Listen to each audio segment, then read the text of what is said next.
Juízes, capítulo 7.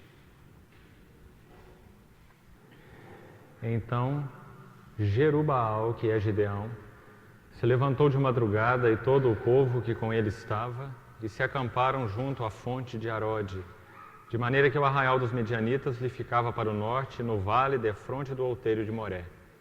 Disse o Senhor a Gideão: é demais o povo que está contigo, para eu dar os medianitas em sua mão, a fim de que Israel se não glorie contra mim, dizendo: a minha própria mão me livrou. Apregou-a, pois, aos ouvidos do povo, dizendo: quem for tímido e medroso, volte, e retire-se da região montanhosa de Gileade. Então voltaram do povo 22.000, e 10.000 ficaram. Disse mais o Senhor a Gideão: ainda há povo demais. Faze-os descer às águas, e ali os provarei. Aquele de quem eu te disser, este irá contigo, este contigo irá. Porém, todo aquele de quem eu te disser, este não irá contigo, este não irá. Fez Gideão descer os homens às águas. Então o Senhor lhe disse: todo que lamber as águas com a língua como faz o cão, esse porás à parte, como também a todo aquele que se abaixar de joelhos a beber. Foi o número dos que lamberam levando a mão à boca 300 homens, e todo o restante do povo se abaixou de joelhos a beber as águas. Então disse o Senhor a Gideão: com estes 300 homens que lamberam as águas, eu vos livrarei, e entregarei os medianitas nas tuas mãos, pelo que a outra gente toda que se retire, cada um para o seu lugar. Versículo 16 ainda desse capítulo. Então repartiu os 300 homens em 3 companhias, e deu-lhes a cada um nas suas mãos trombetas e cântaros vazios, com tochas neles. E disse-lhes: olhai para mim e fazei como eu fizer. Chegando eu às imediações do arraial, como fizer eu, assim fareis. Quando eu tocar a trombeta e todos os que comigo estiverem, então vós também tocareis a vossa ao redor de todo o arraial, e direis: pelo Senhor e por Gideão. Chegou, pois, Gideão e os 100 homens que com ele iam às imediações do arraial, ao princípio da vigília média, havia pouco trocado as guardas, e tocaram as trombetas e quebraram os cântaros que traziam nas mãos. Assim tocaram as 3 companhias as trombetas e despedaçaram os cântaros, e seguravam nas mãos esquerdas as tochas e nas mãos direitas as trombetas que tocavam. E exclamaram: espada pelo Senhor e por Gideão. E permaneceu cada um no seu lugar, ao redor do arraial, que todo se deitou a correr e a gritar e a fugir. Ao soar das 300 trombetas, o Senhor tornou a espada de um contra o outro, e isso em todo o arraial, que fugiu rumo de Zererá até Bet-sita, até o termo de Abel-meolá, acima de Tabate. Capítulo 8 ainda, versículo 22, capítulo 8, versículo 22. Então os homens de Israel disseram a Gideão: domina sobre nós, assim tu como teu filho e o filho de teu filho, porque nos livraste do poder dos midianitas. Porém Gideão lhes disse: não dominarei sobre vós, nem tampouco meu filho dominará sobre vós. O Senhor vos dominará. Disse-lhes mais Gideão: um pedido vos farei, dai-me vós cada um as argolas do seu despojo, porque tinham argolas de ouro, pois eram ismaelitas. Disseram eles: de bom grado as daremos. E estenderam uma capa, e cada um deles deitou ali uma argola do seu despojo. O peso das argolas de ouro que pediu foi 1.700 ciclos de ouro, afora os ornamentos em forma de meia-lua, as arrecadas e as vestes de púrpura que traziam os reis dos medianitas, e afora os ornamentos que os camelos traziam ao pescoço. Desse peso fez Gideão uma estola sacerdotal, e a pôs na sua cidade em Ofra. E todo o Israel se prostituiu ali após dela, a qual veio a ser um laço a Gideão e a sua casa. Assim foram abatidos os midianitas diante dos filhos de Israel, e nunca mais levantaram a cabeça, e ficou a terra em paz durante 40 anos nos dias de Gideão. Senhor, nós pedimos pela Tua misericórdia, pelo Teu amor, pela Tua graça, que o Senhor nos dê capacidade de vermos, através da Tua palavra, a Ti mesmo, vermos de forma clara, Senhor, Teu tratar conosco, vermos de forma clara o Teu propósito em nos conduzir em nossa vida cristã, em nossa vida de relacionamento com o Senhor. Que o Senhor possa abrir os princípios espirituais contidos nestes textos e revelar-te, Senhor, através destes princípios aos nossos corações. Nós queremos ver mais do que os princípios em si. Queremos ver e tocar o Senhor mesmo, para que o nosso relacionamento com o Senhor seja desenvolvido e aprofundado. Usa a Tua palavra, nós te pedimos, dá-nos revelação. Toma esse tempo em Tuas mãos e glorifica o Teu nome. Em nome de Jesus. Amém. Irmãos, na reunião passada nós lemos o capítulo 6 do livro de Juízes, do versículo 1 até o versículo 11. E, em linhas gerais, nós compartilhamos com os irmãos dois princípios extraídos então desse texto. Primeiro, nós vimos que ele é um reflexo tremendo, por um lado, da vida da igreja cristã hoje em dia. Aquele primeiro princípio que nós compartilhamos. O povo estava na terra. A terra era deles, era a terra da sua herança. Mas a terra não estava neles. Porque embora eles tivessem, de certa forma, liberdade para lavrar a terra, para semear a terra, quando os frutos então estavam amadurecidos e na época de colheita, eles eram saqueados por esses inimigos midianitas que desciam com milhares de pessoas nos seus camelos e roubavam tudo o que havia na terra e levavam então para fora, saqueando os israelitas. E nós vemos que essa figura é tremenda, tanto a respeito da história da vida da igreja hoje, quanto a respeito das nossas vidas individuais. Já que os midianitas, eles eram um povo cuja raiz, não é, Midian, era um filho de Abraão com uma outra mulher que não Sara, chamada Quetura. Então o povo de Israel era aparentado com os midianitas. Midian também era filho de Abraão. Então nós vimos que os midianitas, de alguma forma, tipificam aquilo que é aparentado conosco, aquilo que nos é simpático, aquilo que nos é agradável, mas que de forma muito sutil tem poder então de arrancar de nós os frutos de Cristo.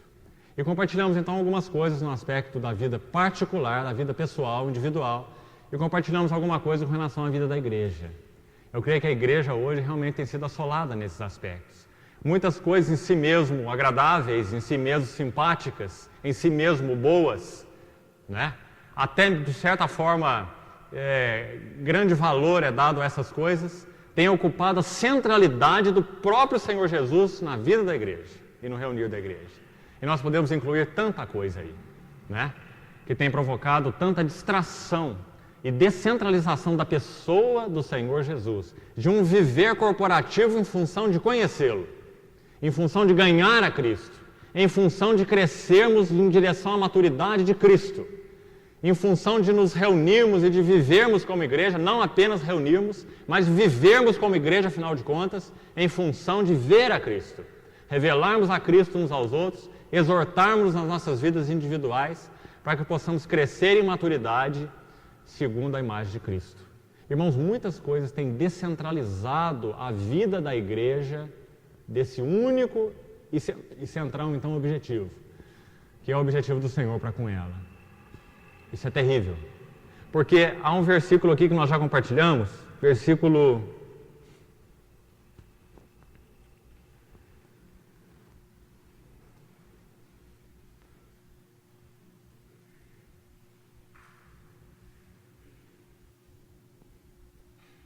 4.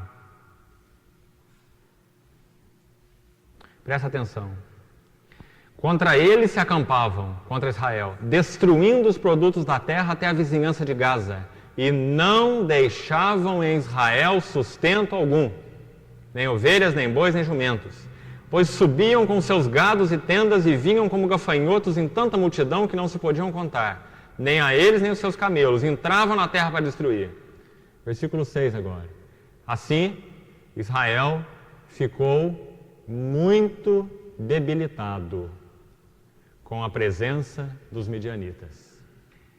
É uma referência tremenda aqui, né? Dentro desses aspectos que nós temos compartilhado aqui. Israel ficou muito debilitado com a presença dos midianitas. Daquilo então que é simpático e agradável, mas que rouba a centralidade de Cristo na vida coletiva e na vida individual. Israel ficou muito fraco com a presença dos midianitas. Eles estavam na terra. Nada vai mudar com relação à nossa história de estar em Cristo. Nós também estamos em Cristo. Mas a questão é, Cristo habita em nós? É verdade também que Cristo está em nós, no que concerne a nossa regeneração, o nosso novo nascimento. Mas Cristo habita em nós, Ele tem se assenhoreado dos nossos corações, Ele tem ocupado nossas intenções, nossas motivações, nossos pensamentos, nossas ambições, Ele tem ocupado tudo que há em nós. Cristo habita em nós. Se isso não é verdade, alguma coisa tem roubado Cristo de nós. E nós temos visto que a figura dos midianitas, ela é então muito útil aqui, porque ela fala daquilo que é aparentado conosco, muito próximo, muito ligado. Aquilo que nós temos então prazer, alegria de alguma forma, aquilo que de alguma forma nos satisfaz tanto, né? É tão simpático e tão agradável, mas nos rouba a centralidade de Cristo. Resultado, testemunho fraco. Claro, vidas fracas.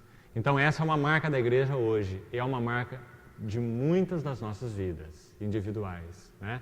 E eu creio que é por misericórdia que o Senhor realmente trabalha essas questões em nós, porque a maioria delas são coisas tão naturais, não é?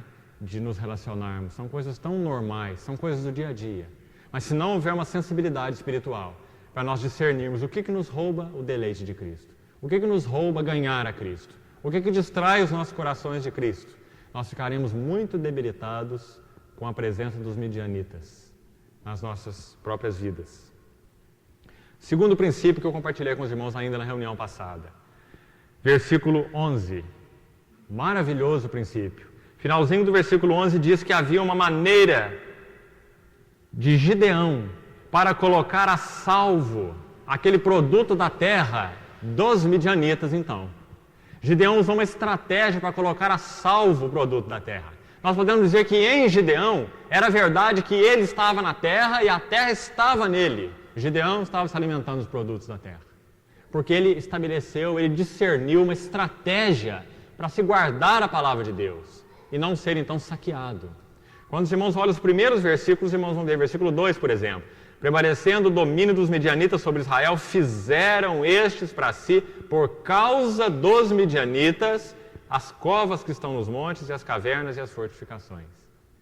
Então, de alguma forma, eles usaram essas cavernas, essas covas e essas fortificações para esconder alguma coisa do produto da terra. Né? Alguma coisa pode ser guardada, sem dúvida, não só por Gideão, mas talvez por alguns mais do povo. Né? Preservando, então, aquele alimento do saque dos midianitas. Irmãos, a estratégia de Gideão e de alguns que provavelmente a utilizaram também, ela está exposta no versículo 11. Ela esconde um princípio espiritual muito lindo. Nós só podemos, em dias de fome, em dias de degradação, em dias em que o testemunho da igreja é fraco, em dias em que nós estamos muito debilitados pelas coisas tão agradáveis que têm nos distraído de Cristo, só tem uma maneira de nós colocarmos a salvo o deleite de Cristo. É malharmos o trigo no lagar. Malharmos o trigo em um lugar onde os midianitas não sabem e não alcançam. Espiritualmente falando, significa permitir que a palavra da cruz, o trabalho da cruz, leve-nos ao lagar. Permitirmos então que o trabalho da cruz, a palavra de Deus, a palavra viva e eficaz, clareada a nós individualmente e coletivamente pelo Espírito Santo, essa palavra vem então processar o trabalho da cruz nos nossos corações, o lagar, para que então o trigo possa ser guardado. Irmãos, em dias de testemunho fraco, em dias de vida fraca, a única maneira de nós guardarmos a palavra de Deus e de termos então Cristo habitando em nossos corações plenamente é permitir o avanço do trabalho da cruz. É não resistirmos ao que Deus nos tem falado. Não resistirmos à luz de Deus que tem vindo sobre nós. Não nos escondermos para fora do lagar, mas estarmos no lagar, que é uma figura da cruz no Velho Testamento. É estarmos no lagar, malhando o trigo, guardando a palavra de Deus, aquilo que Ele nos tem falado, em meio ao trabalho da cruz. Se o Senhor não arar as nossas vidas através do trabalho da cruz, nós não vamos reter o trigo, nós seremos saqueados. Esse princípio é muito importante. Deus tem conduzido a minha e a sua vida pelo deserto, pelo trabalho da cruz, mostrando-nos que importa que Ele cresça e que nós diminuamos. conduzido as nossas vidas a uma maior dependência dele, a uma visão maior dele e maior nossa, de quem nós somos. Esse é o trabalho da cruz. Deus tem se utilizado da sua palavra, das circunstâncias, das pessoas, ele tem trabalhado a cruz em nós. Agora, irmãos, o trabalho da cruz, ele requer uma resposta nossa. Nós podemos, de alguma maneira, resistir, endurecer a nossa cerviz diante do que Deus nos tem mostrado. É por isso que ele diz assim: se alguém quer vir após mim, a si mesmo se negue, tome a sua cruz. O sofrimento, as coisas que nos sobrevêm, elas não são em si mesmas a cruz. Nunca chame sofrimento de cruz, porque isso está errado, de acordo com a palavra de Deus. Sofrimento não é cruz. A forma como nós lidamos com o sofrimento é que determina se nós estamos abertos ao trabalho da cruz. Porque se sofrimento fosse cruz, todas aquelas pessoas que sofrem seriam pessoas maduras em Deus. Mas isso não é verdade. Tem pessoas que sofrem por toda uma vida e continuam infantis em Deus e até mesmo amargas contra Ele por causa de tanto sofrimento. Não é? Reclamando da injustiça de Deus, reclamando dos irmãos, reclamando de tudo, não é? E não deixando então que Deus exponha seus próprios corações na sua presença. Então o sofrimento não amadurece ninguém. É a nossa reação ao sofrimento é que determina se nós estamos ou não tomando a cruz. Então cruz não é sofrimento.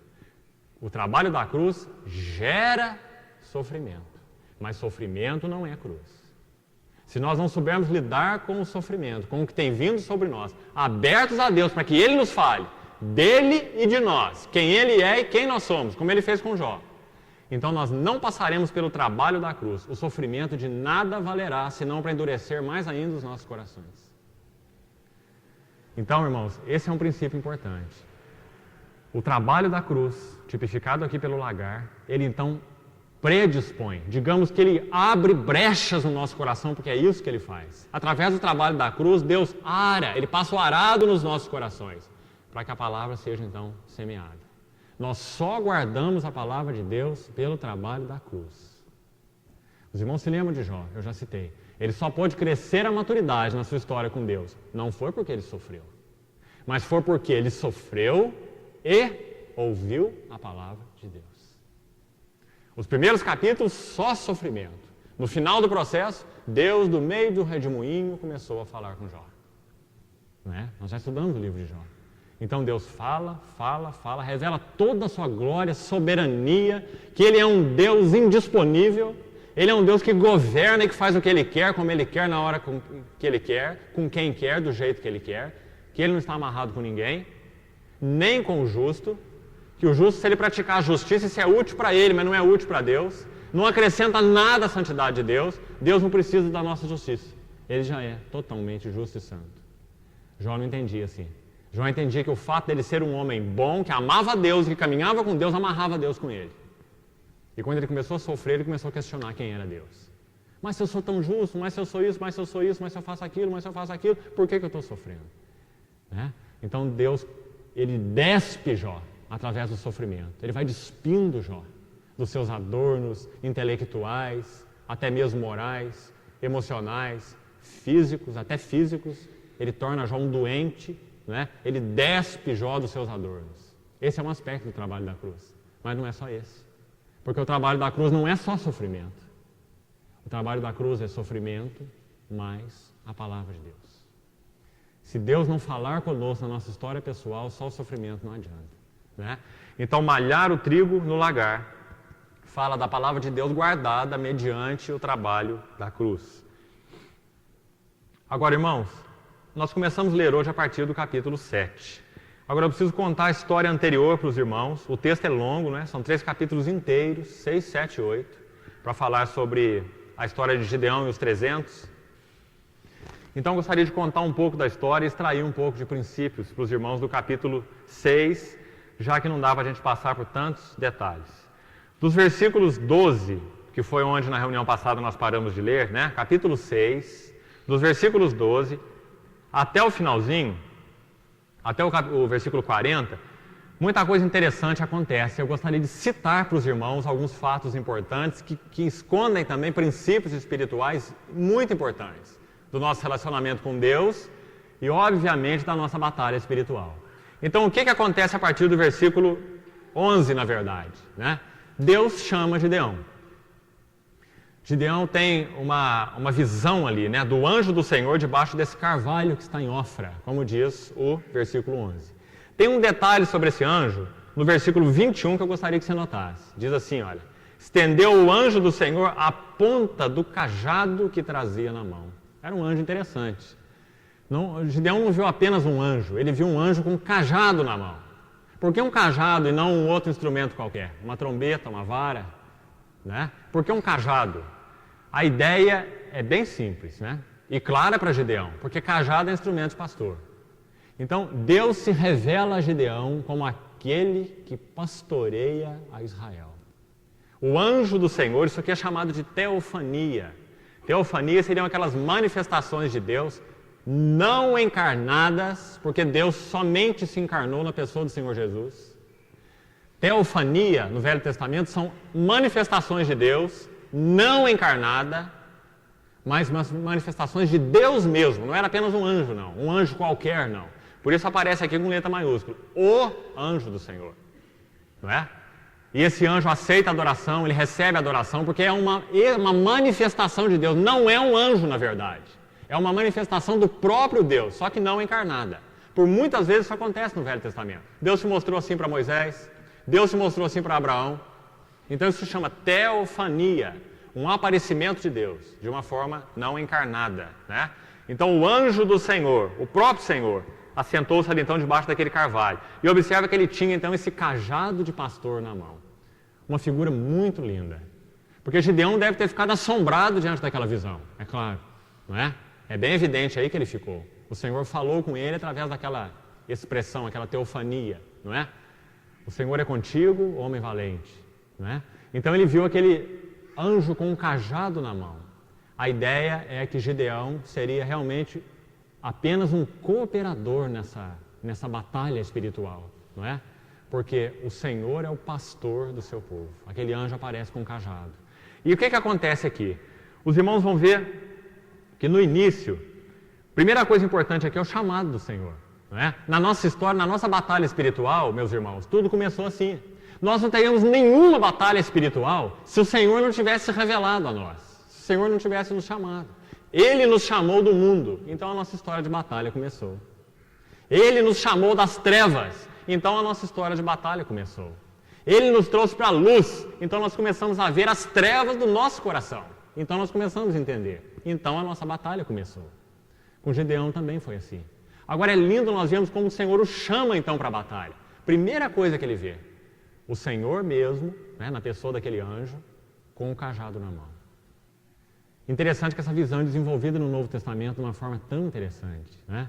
O Senhor Jesus, em 3 vezes no Novo Testamento, aparece essa expressão pastor, com letra maiúscula, se referindo a Jesus. João capítulo 10 é a primeira vez, ele diz assim, eu sou o bom pastor. O bom pastor dá a vida pelas suas ovelhas. Né? Depois em Hebreus aparece novamente, na nossa história pessoal hoje, nós que já conhecemos o bom pastor e já entramos num relacionamento com ele. Então ele diz em Hebreus o Senhor é revelado como o grande pastor das ovelhas. Esse que nos aperfeiçoa, o sentido da palavra ali é levar à maturidade. Hebreus capítulo 13, versículo 20. Ele está nos aperfeiçoando em todo o bem, nos levando à maturidade, o grande pastor das ovelhas. Esse que tem o cajado na mão. Esse que é o líder da nossa batalha espiritual. Porque nós não somos nada nessa batalha espiritual. Nós não podemos com nada. Nem com nós mesmos, nem com as hostes espirituais do mal, nem com o mundo, nem com nada. A primeira necessidade na nossa batalha espiritual é a visão do Senhor com o cajado na mão. Esse texto de Hebreus 13, versículo 20, é muito esclarecedor nesse sentido. É uma oração, na verdade, né? Dizendo que o Senhor é o grande pastor das ovelhas e que Ele vai nos aperfeiçoar em todo bem, para nós cumprirmos a sua vontade, operando em nós o que é agradável a Ele. Hebreus 13, 20. Depois você confira esse texto. Ele é o grande pastor. E Gideão viu assim.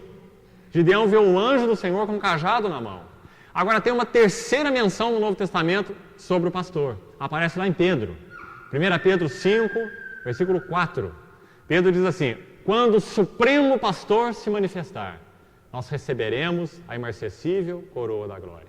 Então nós temos 3 menções se referindo a 3 tempos da nossa eterna salvação. É muito precioso. Nós temos o bom pastor, aquele que deu a sua vida por nós. Isso é passado. Ele nos regenerou, ele nos salvou, ele habita no nosso espírito. Ele é o bom pastor que já se entregou. Mas ele não é só o bom pastor que já se entregou e que nos regenerou. Ele é o grande pastor.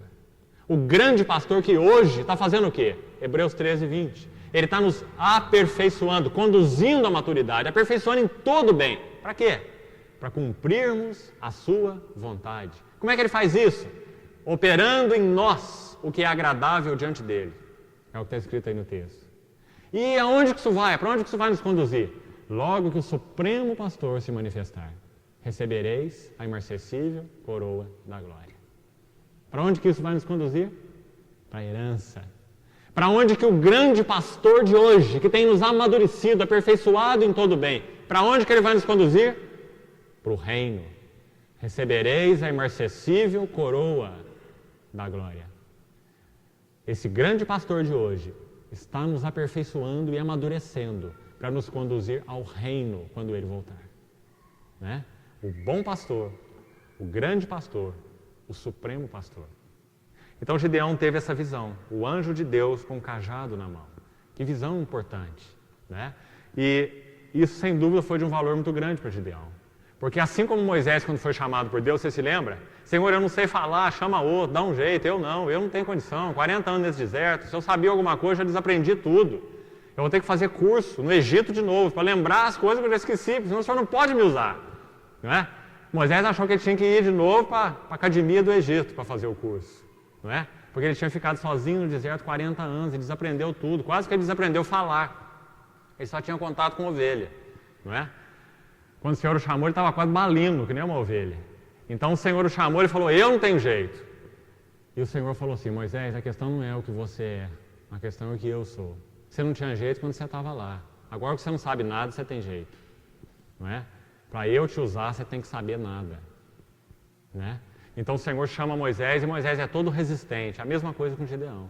Ele fala assim no versículo 13, Senhor, versículo 15, né? Ai, Senhor meu, com que livrarei a Israel? Minha família é a mais pobre em Manassés, eu sou o menor na casa do meu pai. Eu. Não é? Então o Senhor diz assim, já que eu estou contigo. Ele muda o eu de foco aí. Não é? Gideão está falando, eu sou fraco, eu sou pobre, eu sou o menor da família. O Senhor fala, não é você, Gideão, sou eu. Ele está dizendo, já que eu, o Senhor, estou contigo, ferirás os midianitas. Outra visão crucial na batalha espiritual. Irmão, não sou eu, não é você. Nós não podemos nada, ainda mais contra midianitas. Midianitas são aquelas coisas que nós amamos. Midianitas são aquelas coisas que nos dão prazer. Midianitas são aquelas coisas que estão aparentadas conosco. Midianitas são coisas que nos promovem satisfação. Nós nunca poderíamos contra os midianitas, a não ser que o Senhor pelejasse por nós. A não ser que Ele revelasse o real valor das coisas. A não ser que Ele nos desse um ponto de vista celestial a respeito das coisas. Para que então, através do trabalho da cruz, Ele fosse lidando com os midianitas na nossa vida e reconduzindo o nosso coração para Ele. Nós não poderíamos com Ele. Nós seríamos enrolados pelos midianitas e saqueados, né? Mas graças ao Senhor, a batalha é dele, né? Já que eu sou contigo, ferirás os midianitas. Na minha e na sua vida, nós feriremos aquilo que tem descentralizado Cristo de nossas vidas. Nós poderemos ferir aquilo que nos é simpático. Nós poderemos ferir aquilo que nos é agradável e colocá-lo no lugar certo nas nossas vidas, né? Por meio do Senhor. Então, versículo 17 em diante, a gente não vai ler, só contar a história. Gideão ainda está muito duvidoso, muito incrédulo diante disso tudo. Irmãos, o que brilha a partir do versículo 17 é a condescendência de Deus. Como Deus é maravilhoso. Gideão diz assim, olha, eu ainda estou em dúvida. Em outras palavras, é isso que ele fala. Né? Então, fica firme aí, não vai embora não. Né? Que eu vou preparar uma oferta com a qual se adora a Deus. Os irmãos foram ver o que ele fez, tomando o éfa de farinha, a carne que ele pôs num cesto e tudo mais. os irmãos vão ver que ele oferece uma oferta, não é da cabeça dele, ele oferece segundo a lei. Era a oferta designada por Deus para ser oferecida a Deus. Então observe que ele reconhece no anjo, não o anjo, mas ele reconhece no anjo Deus. Então ele vai fazer uma oferta segundo a lei, que só era permitida de ser oferecida para Deus, lá no tabernáculo. Então Gideão vai lá, prepara uma oferta e ele traz. Ele quer saber se aquela pessoa que está com ele é Deus. Né? Então ele traz uma oferta, ele oferece aquela oferta, então aquele anjo toca com a ponta do cajado. É interessante a maneira também. Né? Ele toca com a ponta do cajado aquela oferta se consome. Gideão então tem um sinal. Né? Aquela oferta ela pega fogo ali sobre a penha, né? E o Senhor queima aquela oferta. E isso, na visão do Velho Testamento, os irmãos sabem, significa então que Deus teve prazer naquele sacrifício. Aquilo foi aceito diante de Deus. Não é? Então ele dá esse sinal, digamos assim, para Gideão. O Senhor está lidando aqui com Gideão. Ele aparece a Gideão, ele convence Gideão de que ele é o Senhor, ele que tinha chamado. A partir do versículo 25, Gideão vai começar a agir. E aqui a gente recolhe, então, alguns princípios interessantes na nossa batalha espiritual. O que acontece a partir do versículo 25 até o versículo 40? O Senhor diz a Gideão que ele deveria começar, presta atenção na importância, meus irmãos, que Gideão deveria começar a batalha não pelos midianitas, né? Pelos inimigos de fora propriamente. Ele deveria começar a batalha pelos de dentro. Então olha como o Senhor orienta Gideão. Ele orienta Gideão, versículo 25. Toma um boi que pertence a teu pai, a saber, o segundo boi de 7 anos, e derruba o altar de Baal. O povo estava afligido pelos midianitas? Estava. Os midianitas eram aqueles parentes do povo de Israel? Eram. Agora, olha que coisa interessante. Como se não bastasse a presença dos midianitas. Queria que os irmãos olhassem os dois lados. Por um lado, essas duas coisas se correspondem, espiritualmente falando. Presta atenção. Quando eles olhavam para os midianitas, eles iam. São parentes. São os filhos de Abraão. Tipifica, então, na nossa vida espiritual o que me é simpático, o que me é agradável. Eu nunca vou olhar para aquilo e vou falar assim, é um ídolo. Eu sempre vou olhar para aquilo e vou falar assim, é tão gostoso, me faz tão bem. Ah, eu amo tanto, eu quero tanto, acho que eu nem sei mais viver sem isso. Não é? É assim que nós falamos com os midianitas. Enquanto eles roubam-nos o desfrute de Cristo. Né? Só isso que eles fazem. Eles roubam-nos Cristo. E nós olhamos para eles e falamos assim, eu não posso viver sem você. Você é o meu deleite, você é a minha satisfação. Agora, compara as duas coisas aqui. Os midianitas tipificam, então, o que é simpático e agradável. Agora, o povo não estava só afligido pelos midianitas. O que eles tinham dentro deles? Um altar de Baal. Agora fica claro. Agora você pega uma visão do mesmo inimigo por dois lados. Aqueles que, por um lado, pareciam simpáticos e agradáveis, na verdade, eles são Baal. O Senhor trouxe aqueles inimigos a eles para que eles fossem julgados pela sua idolatria. Então nós podemos dizer, usando uma linguagem da nossa vida cristã com relação a isso. Irmãos, tudo aquilo que nos tira o deleite de Cristo, por mais simpático, agradável e bonito que pareça, é Baal. É um altar de Baal. É idolatria. Então o povo, por um lado, afligido pelos midianitas. Por outro lado, um altar de Baal. Onde que o Senhor começa? Ele começa naquilo que é agradável e simpático? Não, ele começa no altar de Baal. Ele começa revelando a idolatria. Né? Então ele vai começar a mostrar o real valor das coisas. É porque ele vai mostrar que aquilo que é simpático é Baal, é que nós poderemos lidar com ele. Você entende isso? Se o Senhor não mostrasse para você que aquilo que você ama tanto é Baal, você nunca lidaria com ele. Você continuaria achando simpático e agradável, né? Mas o Senhor vai mostrar, é Baal. Foi o que ele fez com Gideão. Ele trata com Gideão, ele revela-se a Gideão, ele chama Gideão, e a primeira coisa, Gideão, derruba o altar de Baal. Agora uma coisa, sabe quem que era o gerente de Baal no pedaço aqui? Era o pai de Gideão. O pai de Gideão era o dono do templo aqui. O pai de Gideão era quem cuidava desse templo, desse altar, desses serviços a esse Deus Baal. É muito clara a narrativa do texto. Se os irmãos observarem, versículo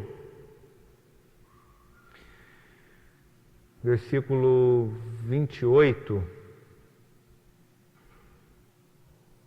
31. Joás disse a todos os que se puseram contra ele. Joás é o pai de Gideão, tá certo?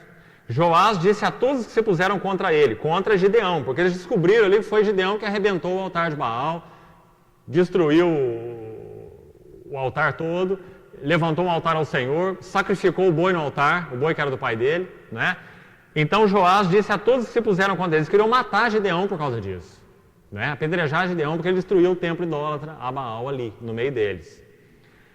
Então o pai dele disse assim: contendereis vós por Baal, livrá-lo-eis vós, qualquer que por ele contender, ainda esta manhã será morto, se é Deus que por si mesmo contenda, pois derribaram o seu altar.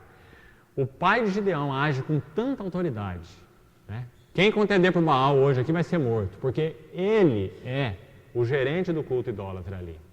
Segundo a narrativa do original, isso fica muito claro, né? E mesmo aqui, se os irmãos verem, os irmãos vão perceber.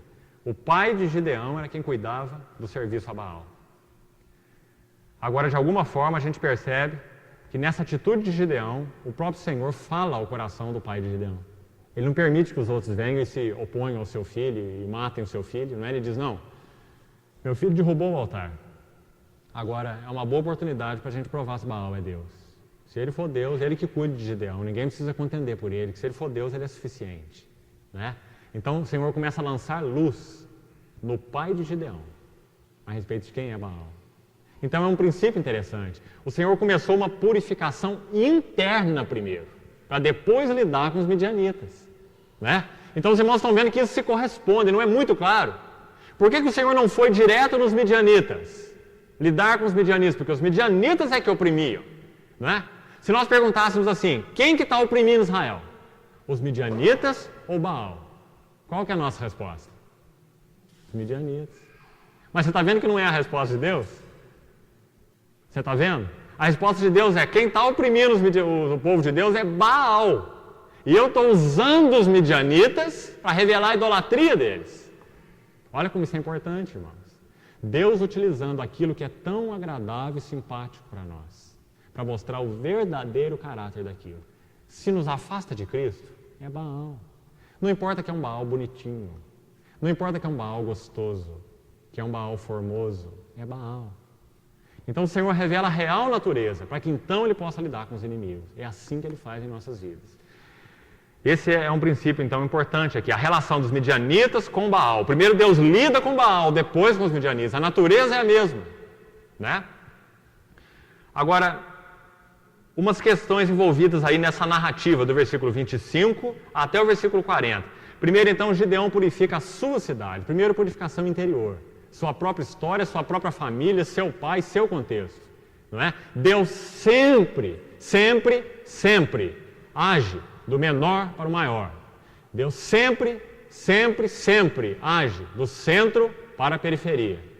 Sempre do interior para o exterior. Sempre. Então Deus sempre caminha dessa forma, de dentro para fora. Então Ele começa a lidar com Gideão, pai de Gideão, família de Gideão, para que Ele então possa lidar com o povo de Israel. Né? Outro princípio aqui, versículo, localizar para os irmãos, versículo 27. Então Gideão tomou 10 homens dentre os seus servos. Também é algo que a gente não pode passar por cima. Esse 10 homens, 10 na Bíblia significa pleno testemunho. 10 fala da natureza coletiva do povo de Deus. Gideão não fez uma obra sozinho. Ele tomou 10 homens. Fala da natureza coletiva do povo de Deus. Muito interessante também. Fala que na nossa batalha espiritual, o Senhor sempre há de levantar companheiros conosco. Nunca estaremos sozinhos no combate espiritual. Irmãos, isso não é bom? Não é bom quando você compartilha com o irmão uma luta, uma dificuldade, uma tentação, um problema da sua vida interior qualquer, e você encontra um respaldo na vida do irmão, e você sabe que ele sabe o que você está falando, que ele já leu nessa cartilha, que o arado do Senhor já trilhou nas costas dele nessa mesma questão, não é bom? Não te faz bem? não é importante? Graças a Deus, porque esse 10, ele está presente na história da igreja. 10 homens. Fala da natureza coletiva do povo de Deus. Nós não falamos grego um para o outro, não. Nós podemos nos exortar, nos ensinar, nos admoestar em amor. Por quê? Porque a nossa batalha espiritual é uma só. Porque os nossos inimigos são os mesmos. E porque o nosso Senhor é o mesmo. Ele pode se apresentar com roupas diferentes, os nossos inimigos, mas eles são os mesmos. Sempre os mesmos. Aqui nós estamos vendo em 5 faces, né? O mundo, a carne, as cobiças e paixões, o que nos é agradável e simpático e tira o deleite de Cristo. E por último, quando a gente chegar na história de Sansão, nós vamos ver o eu, os filisteus. Então são sempre esses inimigos, só que eles se manifestam de forma diferente, né? Porque nós somos diferentes, mas em tese são os mesmos. Então esse 10 aqui é importante, né? Fala da natureza coletiva do povo de Deus. Outra questão, versículo 34. Então, presta atenção nesse então. Então o Espírito do Senhor revestiu a Gideão, não antes. Queria que você observasse a sequência. Primeiro Gideão foi chamado, não foi? Foi. Depois Deus revelou a idolatria na própria história dele, não foi? Derrubou o altar de Baal e começou a lidar com aquilo. Depois ele foi revestido, não é? Para o serviço. Então Deus pôde se utilizar, essa seria a lição. Deus pôde ter em Gideão um instrumento útil depois do altar de Baal ser derrubado. Irmão, quanto isso é importante. Você e eu nunca poderemos auxiliar ninguém na sua batalha espiritual, nas suas lutas espirituais, se você não tiver altares de Baal derrubados na sua vida. Você não vai ajudar ninguém a entender o mundanismo na vida dele, se você não tem entendido o seu mundanismo. Você nunca vai ajudar ninguém a entender suas cobiças e paixões, como que elas funcionam, como que elas operam no nosso interior, a que elas nos levam. Você nunca vai ajudar se você não tiver tido esses inimigos tratados, esses altares de Baal derrubados. Você nunca vai ajudar ninguém a lidar com aquilo que é tão agradável e simpático, se Deus não tem levado você a lidar com o que é agradável e simpático na sua vida e que tem te distraído de Cristo.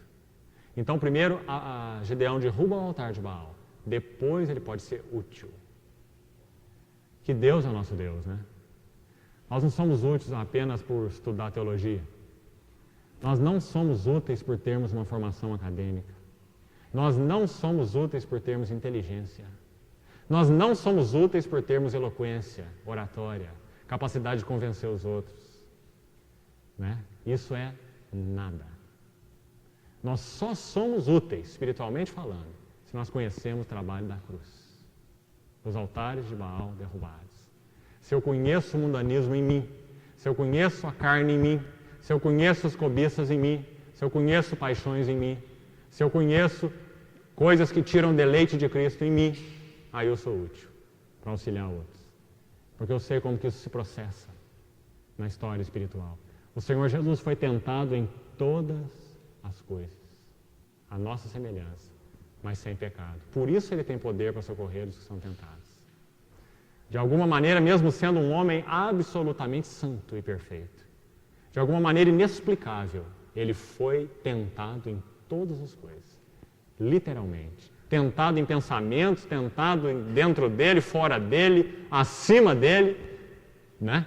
Pelos próprios inimigos espirituais, ele foi tentado de tudo quanto é jeito e de tudo quanto é forma. Então ele conhece a natureza humana, ele pode se compadecer. A nossa história com os outros é a mesma coisa. Não adianta ficar pregando, ensinando, falando o que você ouviu dos outros, passando princípios espirituais maravilhosos que você ouviu de outros para outros. Você vai ser só um intermediário inútil, porque aquelas verdades não trabalharam na sua própria vida. Então, esse é o princípio do versículo 34. Então, o Espírito do Senhor revestiu a Gideão. E só então. Agora, a partir do capítulo 7, o texto que nós lemos, nós temos várias passagens aqui do capítulo 7, eu queria então contar de novo a história para os irmãos e selecionar mais uns princípios. Se a gente ainda tem 15 minutos, vamos usar todo o tempo. A história é a seguinte. A partir do capítulo 7, os irmãos veem que Gideão então é chamado para a batalha, né? Jerubaal, que é Gideão, se levantou de madrugada e ele vai se preparar para a batalha. Agora olha alguma coisa junto comigo. Versículo 3. Finalzinho do versículo 3. Então voltaram do povo, depois que Gideão faz aquele primeiro teste, né? Quem for tímido e medroso, volte. Então voltaram do povo 22 mil. E quantos que ficaram? 10 mil. Total, 32 mil. Então o exército de Gideão dispunha de 32 mil homens. Está muito claro aí no versículo 3. Agora, se você ler o capítulo 8, versículo 10, você vai ver o seguinte: o exército do inimigo agora, os midianitas. Então diz assim: estavam Zeba e Zalmuna, que eram os dois líderes, príncipes lá dos midianitas. Estavam em Carcor, e os seus exércitos com eles. Presta atenção agora. Uns 15 mil homens. Porque Gideão já tinha lutado e desbaratado a 90% do exército, né? Então tinha restado 15 mil, né? Todos os que restaram do exército dos povos do Oriente. E os que caíram foram 120 mil. Então soma de novo, 135 mil. Né? Então, eu quero que os irmãos vejam a visão de Deus a respeito da batalha espiritual. Os midianitas vinham então sobre Israel com 135 mil homens. E o Gideão tinha com ele 32 mil homens. Proporção, mais ou menos de 4 para 1. 4 midianitas para cada israelita. Eles estavam em vantagem 4 vezes maior. Agora, o que o Senhor fala para Gideão, no versículo 2, é o seguinte: disse o Senhor a Gideão: é demais o povo que está contigo. Irmãos, do ponto de vista de Deus é muito impressionante. Né? Não é demais como? Se tinha 4 para 1, eles já estavam perdendo de 4 para 1. Não é? E o Senhor fala assim: mas é gente demais, são 35 mil. Né? Agora, eu queria que você notasse o princípio que está embutido aqui, que também é claro. É demais o povo que está contigo, para eu dar os midianitas na sua mão. Para eu dar. Eu dar. Você lembra que Gideão viu aquele anjo com um cajado na mão, não é? E quando o Senhor o chamou, pouco antes desse versículo, não é? Quando o Senhor o chamou, Gideão fala: eu sou o menor, minha família é mais pobre de Manassés, aquela história toda. Ele fala assim: Gideão, eu sou contigo, ferirás os midianitas como se fosse um homem. Usando a linguagem, então, que nós estamos utilizando aqui da nossa vida cristã. O Senhor vai revelar para você tudo aquilo que tem tirado de você o deleite de Cristo, por mais agradável que seja. E você vai ter nele, no Senhor, a capacidade de ferir esses midianitas. Mas, precisa ficar claro para você e para mim, que é Ele, o Senhor. Em que sentido?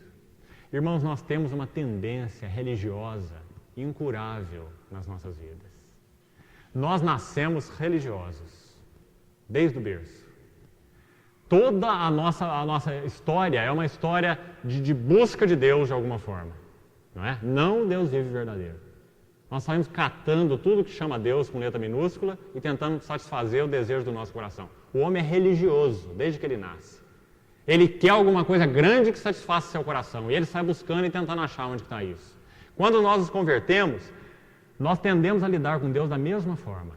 Ele nos salvou. Que bom, Senhor, o Senhor me salvou. O Senhor me tirou das trevas para a luz, eu sou teu, te agradeço. Agora, basta que o Senhor fique firme aí, que eu vou desenvolver a minha vida cristã. Eu vou pelejar contra isso, contra os midianitas, contra o Moabe, contra o Jabim, eu vou derrotar todo mundo. Isso vai ser moleza, não é? E nós achamos que o Senhor nos salvou, já fez muito. Desenvolver a vida cristã é com a gente mesmo. Nós damos conta. Então o Senhor vai mostrar para nós que a natureza da vida cristã é: Cristo vive em mim. Agora, irmãos, como isso dói? Porque o Senhor vai mostrar que a nossa vida cristã vai progredir do jeito que ela começou. Lembra como que ela começou? Ela começou com o Senhor te dizendo assim: meu filho, você não é nada. Você não pode fazer nada para a tua salvação. Eu já fiz naquela cruz. Então nós aceitamos essa história, Ele nos deu fé, cremos nele, a nossa história com Ele começou. Isso foi em um dia.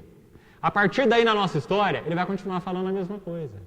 Ele vai dizer assim: meu filho, eu te chamei para uma vida que é impossível para você. Você não pode lutar com as cobiças, você não pode lutar com as paixões, você não pode lutar com o mundanismo, você não pode lutar com a sua carne, você não pode lutar com tanta coisa sutil, enganosa e delicada que vai roubar Cristo de você. Você não pode. Mas já que eu sou contigo, ferirás os midianitas. Eu vou te dar a correta visão a respeito dessas coisas. O que o mundo é, Baal. O que a carne é, Baal. O que as cobiças e paixões são, Baal. O que é agradável e simpático é, Baal. O que o seu eu é, Baal. E na medida que eu vou revelando isso para você, eu vou te capacitando para lidar com cada uma dessas coisas. Eu sou contigo. Então ferirás os midianitas. Eu te dou não só visão, mas poder. Eu te dou não só visão, mas graça. Esse é o Senhor e essa é a natureza da vida cristã. Desenvolvei a vossa salvação com temor e tremor, porque Deus efetua em vós, tanto querer como realizar. Então é isso que ele quer deixar claro. 4-1 na nossa visão já é uma perda muito grande. Mas o Senhor tem que ser muito mais reduzido. Porque se o Senhor de alguma forma permitisse que o povo lutasse daquele jeito, vai que eles dessem uma sorte muito grande e conseguissem ganhar dos midianitas. Né? Mesmo sendo 4-1.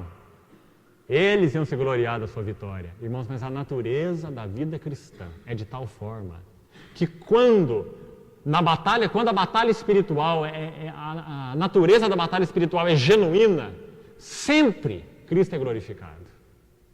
É por isso que o crescimento espiritual nunca nos leva à soberba. Sempre nós vamos ver que é Cristo, é Cristo, é Cristo. Quando nós passamos pelas nossas lutas, nós vamos ver, é a paciência de Cristo. É a perseverança de Cristo, não é a minha. É o amor de Cristo, não é o meu. Eu estou tentando amar essa pessoa, eu não consigo amar. Não tem jeito de eu amar. À medida que o Senhor começa a revelar o ponto de vista adequado de quem Ele é e de quem eu sou, nesse problema específico, eu começo a amar. Mas eu vou ver que não é o meu amor. É o amor de Cristo. Eu tenho lutado com mau humor na minha vida por anos. Eu sou uma pessoa tão irritadiça, ninguém pode me tocar que eu já arrepio, eu não consigo conviver, eu não consigo relacionar, está tudo tão complicado. O Senhor começa a mostrar a real natureza dele e a real natureza nossa. Então você vai começar a poder demonstrar a mansidão de Cristo, não é sua. Porque na medida que Ele vai tratando com você, Ele vai te escondendo nele. O problema é que nós entendemos errado a vida cristã. Nós entendemos a vida cristã como um trabalho de lanternagem. Eu chego com o carro amassado e Deus aproveita o mesmo carro. Ele conserta. A vida cristã não é isso. Eu chego com o carro amassado. Deus coloca o carro no ferro velho. Desce a prensa e achata o carro. Acaba com ele. E Ele põe um carro novo para funcionar. Essa é a natureza da vida cristã. Deus não está retocando e melhorando a minha carne. Ele está me reduzindo. Eu chego com o carro enferrujado. Ele acaba de arrebentar com o carro. Essa é a natureza da vida cristã. O povo chegou com 35 mil homens para lutar com 132. O Senhor fala assim, é gente demais. Né? Parece que ele já estava arrasado. O Senhor arrasa mais. Não é isso que acontece aí? Eles achavam que estava arrasado, mas não estava. Sabe qual é o nosso problema? Irmão, guarda isso. O nosso problema não é porque nós somos fracos. O problema nosso na vida cristã é que nós somos fortes. Porque se nós fôssemos fracos, o Senhor viveria através de nós. É porque nós somos fortes que Ele não pode viver através de nós. Simples, né? No entendimento é simples, mas na história é doído. Porque o que o Senhor vai fazer? Ele vai enfraquecer você. Ele vai falar para você, mas quem disse que você pode ter paciência? Mas quem disse que você pode ter amor? Mas quem disse que você pode viver como me agrada? Mas quem disse que você é capaz para vencer suas tentações? Mas quem disse que você pode dar conta disso? Quando que eu te falei isso? Eu disse que eu viveria através de você, mas você não deixa. Né? Seu problema é que você é forte. Paulo diz assim, eu muito mais me gloriarei nas minhas, o quê? Fraquezas, para que sobre mim repouse o quê? Poder de Deus. João Batista disse o quê? Importa que ele cresça e que eu... Esse é o princípio aqui em Juízes. João capítulo 3, versículo 30. É isso que o Senhor está fazendo com o exército de Gideão. Importa que ele, o Senhor, cresça e eu diminua. Só Gideão, 35 mil, não. Você tem que ir com 300. E o midianita vem com você com 135 mil. Aí está bonita a guerra. Né? Você com 300 só. E ele com 135 mil. Absolutamente desproporcional. Não tem nem lógica um combate desse. Não é verdade? Mas a vida cristã também não tem lógica. A vida cristã tem dependência. Não é lógica. É dependência. É confiança. É quebrantamento. Né? Foi isso que ele fez com Gideão. Importa que ele cresça e que eu diminua. Ele está diminuindo essa turma toda aí. Versículo 3 diz assim: apregou-a, pois, aos ouvidos do povo, dizendo: quem for tímido e medroso, volte, e retire-se da região montanhosa de Gileade. Interessante que tinha 32 mil, não é? Quando o Gideão perguntou, através do Senhor, o Senhor orientou a fazer isso, né? Quem for tímido e medroso, volte. Dos 32, volta 22. É muita gente, né? E o que a gente entende aqui ser tímido e medroso? Irmãos, está muito claro. Segundo as palavras de Apocalipse, a visão do Novo Testamento, eram pessoas que amavam a sua vida. Eles eram tímidos e medrosos. Eles estavam preocupados com o quê? Com a sua preservação, o seu bem-estar. Eu não vou de jeito nenhum. 35 mil, já estamos em desvantagem, 4 contra 1. O povo vem com o exército, nem a gente contar, né? Eu vou sair fora disso. Irmãos, isso é verdadeiro na nossa história com o Senhor. Quando o Senhor começar a revelar teus inimigos espirituais, você está em risco, entre aspas. Né? Um risco é você achar que dá conta. O outro risco é você simplesmente se colocar fora. Então não posso mesmo, vai ficar tudo do mesmo jeito. Tem jeito mesmo, não funciona, não dá certo, nunca vai mudar, eu sou assim, nasci assim, meu pai me ensinou assim, todo mundo vive assim, afinal de contas o que é que tem? E aí você entra para o outro rumo. Não é? Você sai porque você ama a sua vida. Parece espiritual. Parece espiritual você dizer, não, eu não mudo mesmo, eu sou um pecador, não tem condição para mim, não vai dar, não é? Mas isso, na verdade, é um ego disfarçado. É falsa humildade. Por quê? Porque você está dependendo dos seus recursos. Você está dizendo assim, para mim não vai dar, eu não posso. Né? Mas isso não te faz achegar ao Senhor, isso faz afastar dele. Né? Então mostra que a sua base é egocêntrica, seu fundamento é egocêntrico. Você está se afastando por causa da sua fraqueza. Você deveria se aproximar por causa da sua fraqueza. Quando nós nos afastamos do Senhor por causa da visão da nossa fraqueza, isso é carnal, não é espiritual. Quando nós nos aproximamos do Senhor por causa da nossa fraqueza, isso é espiritual. Né? Então, quem for tímido e medroso, volte. Eles se retiraram, olha o que está escrito aí, porque eles amaram a sua própria vida. Né?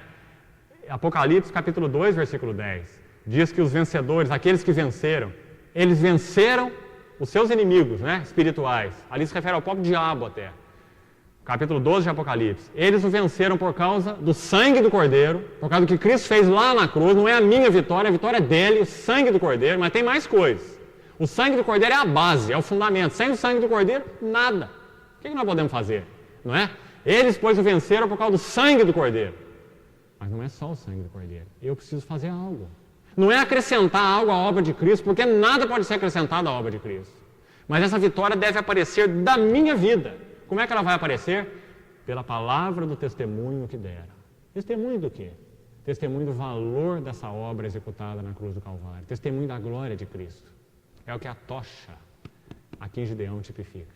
Aquelas tochas que eles levaram na mão. A gente vai chegar lá. Então, a palavra do testemunho. E o último item lá de Apocalipse 12, versículo 11. Confira lá, Apocalipse 12, 11. E mesmo em face da morte, não amaram suas próprias vidas. Irmãos, na batalha espiritual você não pode se amar. Se você se amar, você já perdeu. Essa é a lição aqui desses 22 mil que voltaram. Se você se amar, você já perdeu. 22 mil voltaram. Qual a visão que nós devemos ter na batalha espiritual? A nossa oração deve ser, Senhor, mata a minha vida independente da alma. Mata a minha vida independente, porque ela é independente. Ela tem seus gozos, deleites, prazeres, intenções, caminhos. Eu tenho tudo dentro de mim. Não preciso nem do Senhor. Mata essa vida independente. Se nós amarmos a vida independente da alma, nós não estamos habilitados para o combate espiritual. Agora, quando nós falamos isso para o Senhor, continua tudo dentro de nós. O Senhor não faz uma operação miraculosa e arranca tudo, não. Esquece isso. Continua tudo dentro de você. A carne vai ser carne até o Senhor voltar. Mas, quando você começa a pedir para Ele matar a tua vida independente da alma, Ele começa a responder a oração segundo a sua maneira. Ele começa a conduzir você através da sua palavra, revelação da sua palavra, através de relacionamentos com pessoas, para mostrar que tipo de vida independente você tem. O que é essa vida independente que você está pedindo para Ele matar? Ele vai te mostrar. Uma vida autossatisfeita. Uma vida que tem seus próprios interesses, seus caminhos, suas ambições, seus alvos, seus prazeres. Ele vai começar a mostrar. E na medida que ele mostra, ele mata. Porque Deus não é torturador de almas. Tudo que ele nos convence e coloca na sua luz, ele está em processo de exterminação. Pode levar mais tempo ou menos tempo. Mas na medida que ele revelou, o processo já começou. É assim que Deus faz. Ele não brinca com as nossas almas. Né? Ele revela para salvação, para a cura. Né? Então, o que ele vai fazendo nesse processo? Ele vai nos reduzindo. Sempre nos reduzindo, como ele está fazendo com o exército de Gideão. Então, quem é medroso e tímido, volte. Isso significa amar a própria alma. Não tem jeito de combater no combate espiritual amando a mim mesmo. Né? Agora, no versículo 4, 22 mil voltaram. O povo ficou com 10 mil. Né? Disse mais o Senhor a Gideão: ainda há povo demais. Faze-os descer as águas e ali te provarei. Aí vem aquele teste que vocês já conhecem. O Senhor diz assim: olha, Gideão, leva esses 10 mil que restaram, já era 10 mil para 135 mil, mas ainda é muito. O Senhor tem que reduzir mais o povo. E guarda para você o motivo disso. Ele tem que reduzir a mim, tem que reduzir a você, para que no combate espiritual fique claro: não foi você que ganhou. Foi a vida poderosa de Jesus Cristo em você. Essa vida foi que ganhou. Tua mansidão não é tua, tua humildade não é tua, você não tem nada, você só tem soberba. Você só tem dureza. Sua mansidão, a mansidão que se manifesta em você é de Cristo. O amor, a humildade, a alegria, a paz e tudo mais. Né? Então ele vai reduzindo. 10 mil. Ele faz o seguinte: manda o povo tomar água. É um teste muito interessante. Primeiro teste, então, aqueles que amaram sua própria alma, se retiraram do combate espiritual. Segundo teste, na beira do rio. Ele disse assim: Gideão, só vai ficar com você aqueles que se agacharam na beira do rio, como faz o cachorro, e lamberem a água, levando sua boca lá na água, ou então pegar a água com a mão e colocar na boca. Esses vão ficar com você.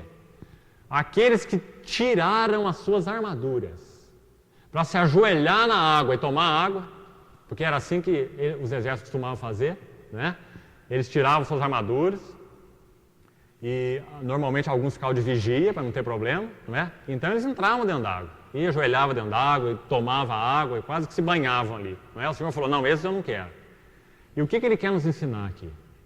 Ele quer nos ensinar o seguinte: na batalha espiritual, nós nunca podemos nos desfazer da armadura de